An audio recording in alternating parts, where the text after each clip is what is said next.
السلام علیکم۔ تیرے آنے سے کچھ ذرہ پہلے بات تجھی سے کر رہا تھا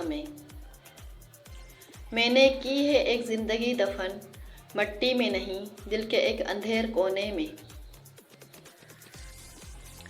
وہ فقط صحن تک ہی آتی تھی، میں بھی حجرے سے کم نکلتا تھا۔ کبھی کبھی خوشیاں اتنی ہو جاتی ہیں کہ زندگی کم لگنے لگتی ہے، اور کبھی دکھ اتنے ہو جاتے ہیں کہ زندگی طویل اور بوجھ لگتی ہے۔ میں نے زندگی میں ایک ہی بات سیکھی ہے کہ انسان کو کوئی چیز نہیں ہرا سکتی جب تک وہ خود ہار نہ مان لے۔ ایسے تعلق سے تنہائی بہتر ہے جس میں کسی کو چیخ چیخ کے اپنے تعلق ہونے کا احساس دلایا جائے۔ اب تیری آرزو کہاں مجھ کو، میں تیری بات بھی نہیں کرتا۔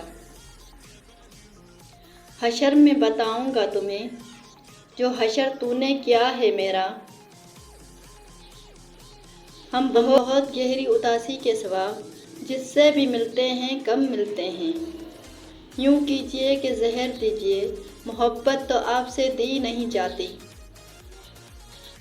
اس سے بھی اور اپنے آپ سے بھی ہم ہیں بے واسطہ کئی دن سے۔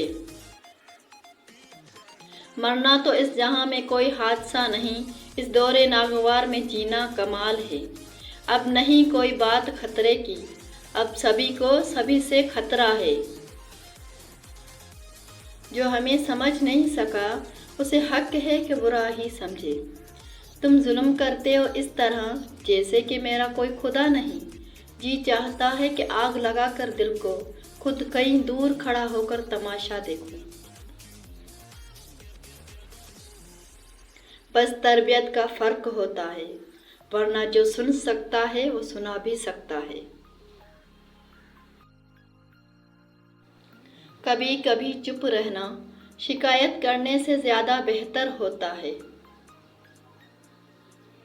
میرے مرنے پر لاکھ روئیں گے، میرے رونے پر کون مرتا ہے۔ ابھی تو راکھ ہوئے ہیں تیرے فراق میں ہم، ابھی ہمارے بکھرنے کا کھیل باقی ہے۔ اگر میں اپنے جھوٹ کے ساتھ خوش ہوں تو پھر تم میرے اوپر اپنا سچ مسلط کرنے والے کون ہوتے ہو۔ محبت بری ہے محبت کہے جا رہے ہیں، کیے جا رہے ہیں۔ صرف سوچے ہیں کر کے نہیں دیکھے، میرے سارے گناہ ادھورے ہیں۔ نہ تمہیں ہوش رہے اور نہ مجھے ہوش رہے، اس قدر ٹوٹ کے چاہو مجھے کہ پاگل کر دو۔